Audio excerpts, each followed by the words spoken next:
Good morning and thanks for watching FSC TV. Alongside John Kristovich, I'm Kenzie Council. Today we cover FSC's partnership with Publix, a Buick dealership supporting agriculture, and national gas prices rising. Only on the Weekly at 10, which starts right now. From Studio A on the campus of Florida Southern College, this is FSC TV. This semester, the FSC Choral program is focusing on the elemental importance of fire and water, with each choir group presenting its own interpretation of that theme. In Fire and Water Part 1, the chamber singers will explore many different sides of each of these powerful elements through music that spans several centuries, styles, and languages. This event will take place Tuesday starting at 7:30 in the Branscombe Auditorium with free admission to Florida Southern students and staff. The event is open to the public and masks will be required per campus-wide COVID policies. Pub subs, market-style wraps, and mac and cheese, all these can be found at the new Publix kiosks at Florida Southern. The school has partnered with Publix to bring vending machine-inspired kiosks to the campus as a pilot program. One is open to the public at the Campisi Center for Physical Therapy. The other is located at the Lake Hollingsworth Apartments alongside the mailboxes for complex residents. They are restocked every Monday, Wednesday, and Friday with healthy food options and other items like sweet tea and yogurt parfaits. A debit or credit card must be used for payment.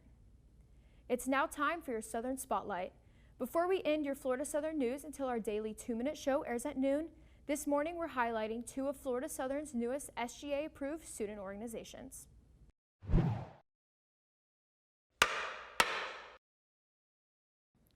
Hey Mocs, welcome back to another Southern Spotlight. I'm your host, Gretchen Ferraci, bringing you the news on all things SGA. Tomorrow, October 15th at 8 p.m. in the Eleanor Searle Drawing Room, Ace Mocs Comedy presents Jasmine Ellis. Jasmine Ellis is a stand-up comedian who has been featured at some of the top comedy festivals. Come on out and enjoy the show. Our first President's Circle and Senate was held on September 30th, where all of our senators and presidents of SGA-recognized organizations came together.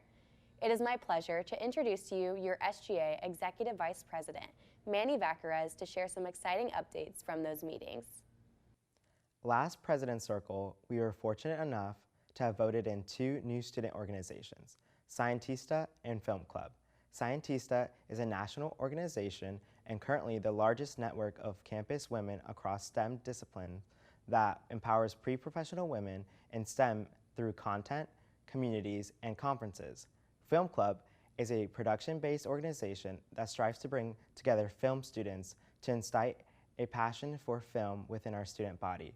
Congratulations to these 2 clubs and organizations. Thank you so much, Manny, and congratulations, Scientista and Film Club. That's all we have for you this time, Mocs. May the Mocs be with you.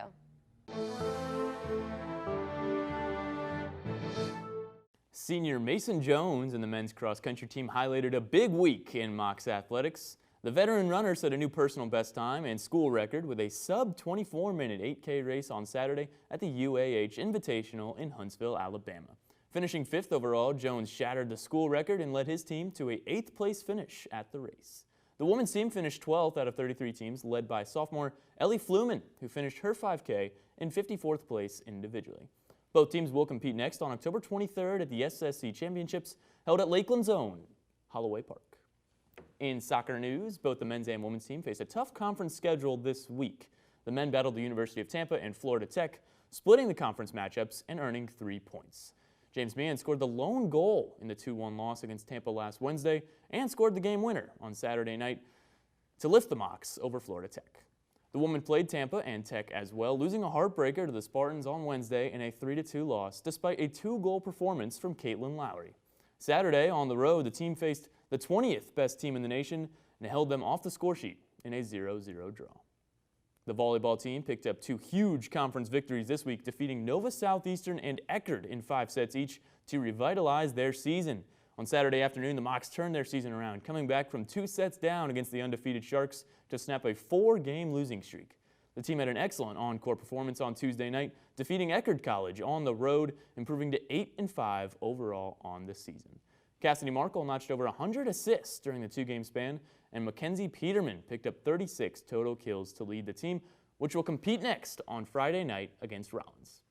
For updated results and schedules on all Florida Southern sports, check fscmox.com.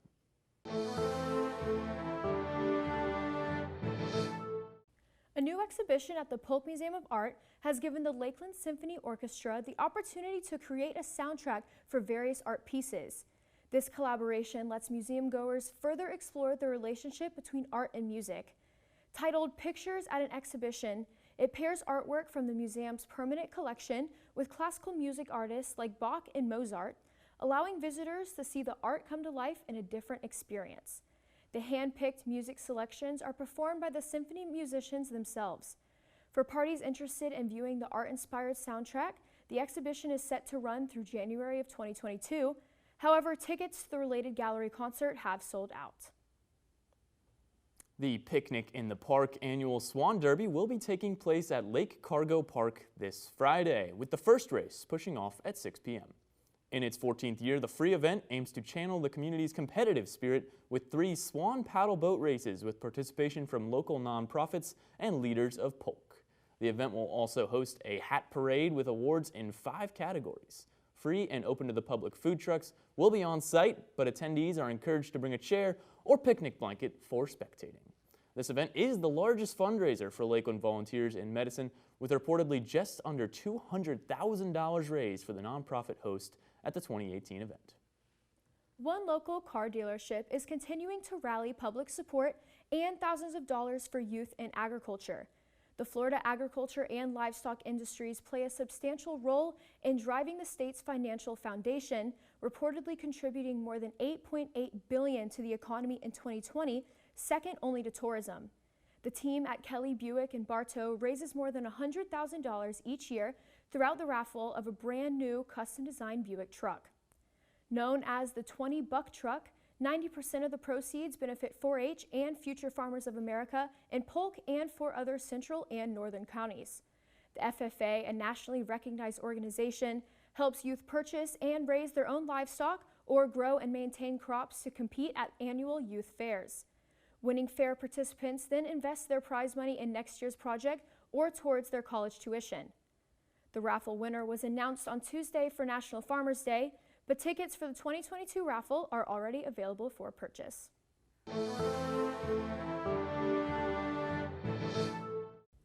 For the first time in U.S. history, a sitting president recognized Indigenous Peoples Day. The proclamation boosted efforts to refocus Christopher Columbus Day to instead appreciate Native peoples. While the president still recognized Columbus Day, he also acknowledged the painful history Native people faced due to colonization from European explorers. While Native activists say the step is small, they also claim it is one of many important steps. The announcement was made the same day Biden disclosed plans to restore territory to 2 monuments in Utah, which Trump had previously stripped of protections. Last Monday, the California Justice Department opened an investigation into the recent oil spill near a popular surfing spot. The spill became noticeable earlier this month, originating from an Amplify Energy pipeline off the coast of Huntington Beach. So far, U.S. Coast Guard investigators have determined the oil spill was likely due to damage from a ship anchor. The damage, however, was likely done months previously, or even up to a year before the tens of thousands of gallons of oil spilled into the ocean. Experts were concerned over the time it took to learn of the leak, citing that gauges monitoring pressure within the pipelines should have alerted officials. The beach was closed due to health concerns, but is open to the public once more. Gas prices are over $1 more compared to last October's average. As of Wednesday morning, the average price of unleaded gas was $3.29. The rise in prices is partially due to typical rising costs as colder weather approaches. However, oil shortages are also contributing to the spike. The rise in price not only impacts how much you pay when filling up your car, but also raises costs for those who use natural gas to heat their homes. The United States isn't the only one with rising costs. Both European and Asian citizens are paying over 5 times what they were last year. That's all we have for you this week on FSC TV. Thanks for tuning in, and we'll see you next Thursday at 10.